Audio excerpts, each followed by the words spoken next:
Hey YouTube, Hockey Cards and such here with the hockey card video. In this video I'll be showing you my Carolina Hurricanes hockey card PC.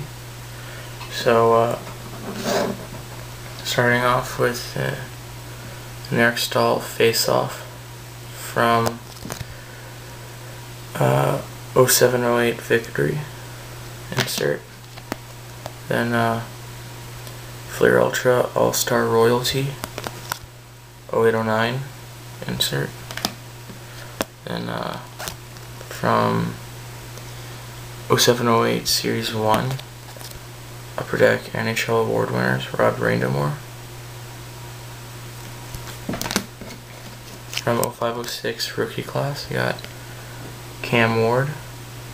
So it's a pretty nice card. From 08-09 Fleer Ultra Gold Medallion Ultra Rookie of Tim Convoy.